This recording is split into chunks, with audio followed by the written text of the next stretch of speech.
Hello and welcome back to Will's World, where we don't just have one obsession, we have 100. And today's obsession is going to be WWE and thoughts and fallout from Elimination Chamber, which was last night. Normally I don't get to do a review so soon after the event because obviously it's in the middle of the night. I usually don't get a chance to watch it, but I've been able to carve out some free time this morning to watch the majority of it. I will just, full disclosure, say that I didn't really watch much of the tag match or Sami Zayn versus Kevin Owens. I'm going to try and revisit them later on, but I saw the results, and just from what I could see, obviously it was what we predicted. Tiffany and Trish getting the win because Trish was in, her hometown. And that'll lead on nicely for Tiffany and Charlotte, with Tiffany picking up that win. And then I saw KO got the victory over Sami in what looked like a very, very tough and gruesome match. No return from Randy or anything like that, but I thought that would be too much on this show. So yeah, KO gets his wins back after, a rough time against Cody. What happens to Sami now is anyone's guess, really. Yeah. So, right, we'll talk about the Women's Elimination Chamber first, and I thought it was an excellent match. I really enjoyed this match from start to finish. There was a few things here and there that were like timing issues, but I think every woman in the match, came out looking strong despite, obviously, defeat in the end. I mean, obviously, we'll kick off with the big talking point that Naomi probably didn't look too strong because, she's supposed to start off with Liv. It looks like Jade Cargill's going to return. She does. Looks like she's heading for Liv Morgan, who we thought may have attacked Cargill, but she goes straight for Naomi. So we are kind of putting two and two together at this moment to think, yeah, Naomi was the one, but maybe there'll be a few more twists and turns around the way. That actually turns out it could have been Bianca. But it's looking likely it'll be Naomi versus Jade for WrestleMania, which I don't mind. I think Jade looked fantastic when, she looked like a badass.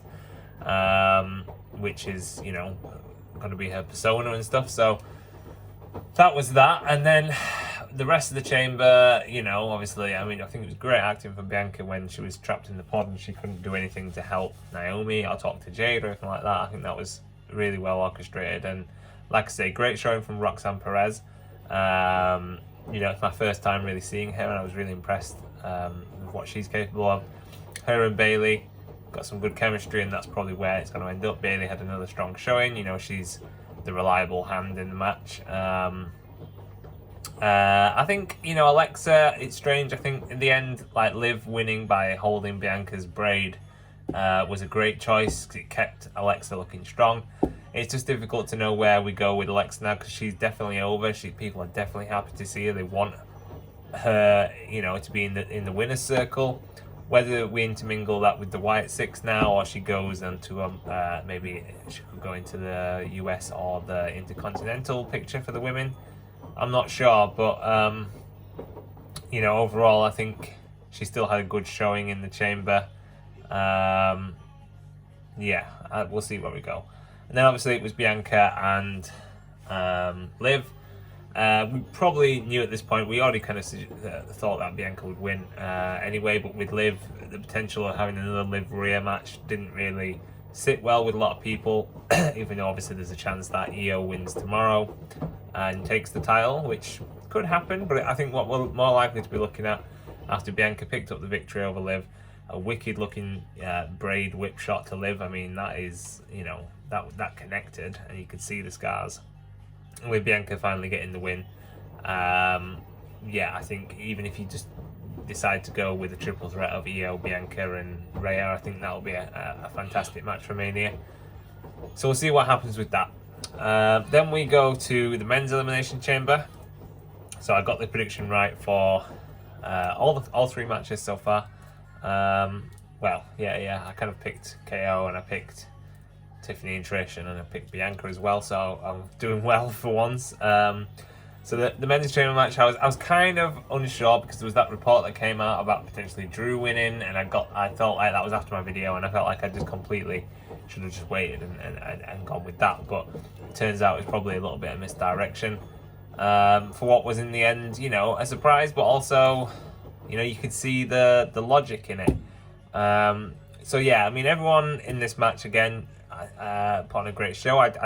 You know, maybe it's controversial. I feel like the women's chamber match was better overall, but this had a lot more kind of storyline to it. You had a lot more higher caliber of like top stars, world champions, everyone a world champion, you know, apart from Logan Paul. We'll talk about him first because I don't really want to have to talk about him too much.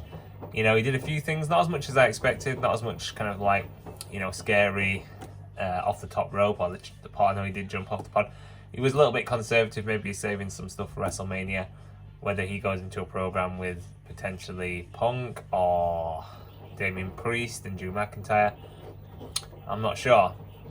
So talking of Priest and McIntyre, they you know, Priest eliminated McIntyre again after McIntyre was kind of, you know, focusing on other things. So it looks like we are going to head for that match potentially with maybe a Logan Paul or maybe something else going off in there.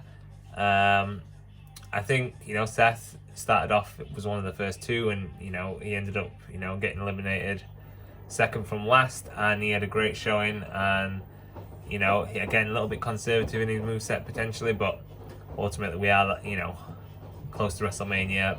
I can understand it, I really can. I think both Chambers matches could have been more violent, but I don't have a problem with that. I think, you know, if you want a hardcore violent match, you had Sammy versus KO, and obviously what was coming with the Rock segment. So I think, you know, the lack of kind of like, you know, shock factor isn't a bad thing in this.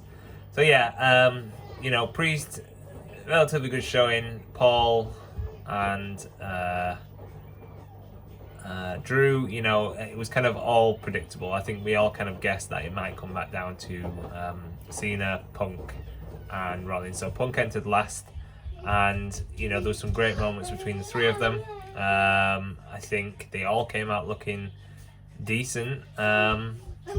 Seth in there was the kind of younger workhorse, and Punk and Cena as the more sporadic, I would say. But, you know, I think Punk's obviously probably more full time than Cena at this point, but we'll get on to that. And yeah, so Rollins got eliminated, but then, you know, you had the Cena and the Punk face off and all the history between them, counters, kickouts, big moves, and it looked like Punk might be getting the edge on Cena to finally clinch this main event, which I really hope he does still get it, because I feel like that's what, you know, that's what I want personally, but, you know, that's just me. And then Rollins stomps him, and Cena puts him in the STF, and Punk just passes out. He doesn't tap, he just passes out. And so, like, it looks like now we're probably gonna, especially with the final segment, head to probably a match between Rollins, Punk, and a returning Roman Reigns, who obviously needs to get revenge on Seth as well. Triple threat match that was predicted, and potentially that could main event night one, I think. And I think, like I predicted in my last video, the outcome will be Punk asks Heyman the favour to be in his corner rather than Reigns' corner. I think we may see Punk win in the main event at WrestleMania. Obviously no title involved, but that match with those three guys, the history, doesn't need the title. More than worthy of main event in night one, just like the tag match last year. So yeah, so it came down to Cena and Punk, like I said, and Cena eventually won. His big fight, happy moment. You know, Cena's going to go to Mania. He's going to potentially win his record-breaking 17th title. Everyone's happy, you know. Well, not everyone, obviously, but Cena's overjoyed. But you don't get too much time to celebrate, because down comes The Rock and Cody for this proposition about Cody's soul. Like I predicted, it went long, not as long as I thought it would, but there was a lot of back and forth, and, you know, Cody drops the F-bomb at the end, which is crazy considering, you know, it's a PG company technically, but obviously they had some license in this program. But previously, when Punk was getting out of his pod, he swore, he said the F word, and they bleeped that out. So I guess maybe there'll be a little bit of heat there on Punk, because he kind of maybe took away from Cody and the magnitude of him dropping the F-bomb. You know, we've seen two things in this show, which I'll get to, that we probably never thought we would see. So yeah, down they come, they have the back and forth, and, you know, The Rock is dangling all this hope and promise of what he can give Cody if Cody becomes his champion. But, you know, there was probably a few times where I thought, ooh, you know, are we going to get the turn from Cody, but in the end, you know, he is his father's son, and we get the F-bomb in denial, essentially, and Cena's looking happy that he's, you know, decided to turn Rock down, and, you know, it's all kind of looking like the Rock is going to leave with egg on his face for not being able to turn Cody. Cena hugs Cody. Cena frowns, which I think is the weirdest thing to see, because you just never see him frown. He's like Superman in the comics and stuff, you know, he's always smiley, always happy.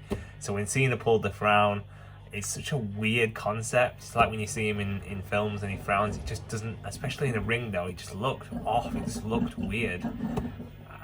Rock goes like this, and after 20 some years, we get a Cena heel turn. So that and the F-bomb, two things that as a long-term WWE fan in the PG era, I never thought I would be saying. And gosh, him and The Rock just absolutely decimate Cody, like with belts, with watches, with microphone. Cody busted open what's his name, the rapper guy. I forget his name, sorry. It's just slipped out of my head. Yeah, he was getting involved as well, which I think is a little bit of a weird thing. Maybe they're going to do something with that at WrestleMania. But yeah, Cena turns heel and absolutely just wrecks Cody, and we're going to have Cody versus Cena in night 2, probably, for the record-breaking 17th championship. And The Rock is his kind of guy in the corner who's going to orchestrate this win for Cena. And it is a strange thing. I don't know where they're going to go from here, because are you really going to have Cena win his 17th record-breaking championship as a heel? Considering everything that's happened in his career, it is just completely like WWE. The first time that, you know, Cena starts to get cheered, it's like, nah, we can't have this. Cena needs to be polarizing. That's the word that everyone used about Cena for so many years. He's the most polarizing superstar in the company. So yeah, let's scrap that now. Let's get him to be a heel. And if he does win as a heel, then, you know, it's legendary, really. They made a choice that was going to be, do we let him have this farewell tour and it's like, oh, bye-bye, everyone's kind of happy? Or did they want to do something significant, and they have chosen to do that? They've turned him heel. And at least we you know, I mean, I don't see there's any way around it, but it looks like it's going to be full heel. Not a Pokemon reference there, but yeah, full heel turn for him. Obviously, Cena's like sold his soul to The Rock. The two part-timers, the two wrestlers turned actors, the two former rivals, you know, 2 WrestleManias in a row, once in a lifetime, twice in a lifetime. Sorry, CM Punk. And yeah, it's going to be interesting now heading to Mania. We've still got a while, lots of time. Whether Cena and Rock are going to be on TV for that time, I'm not sure. I think Roman will come back soon, which will bring back some storyline for Punk and Seth, but I think Punk and Seth are probably going to continue to go at it for a bit. Yeah, just a bit kind of in shock, really. I mean, I kind of, you know, we touted it and we thought, oh, maybe it was Drew who would side with The Rock. Maybe it was Punk. That you could see the logic in that. You could, you know, see even Seth being the one. And seeing that we kind of thought it might happen because, you know, why not? But now actually standing here in a world where, you know, Cena might win his record-breaking championship as a heel, that's a little bit crazy. But we'll see what happens. Like I say, a long time to go. I enjoyed the show. I enjoyed, you know, both chamber matches. I think the women's one just edged it for me. But they were both fantastic, and obviously the final segment was just brutal. Well done. And, you know, we're in a position now where there's a lot to talk about before Mania. So I think overall, good job. I'll probably go back and, if I get a chance, to watch the other 2 matches. But overall, very, very impressed. And yeah, let's see what happens now on the road to Mania. Hope you guys have enjoyed this video. Thank you for watching as always. And please take care. Peace, love, and prayers. Bye.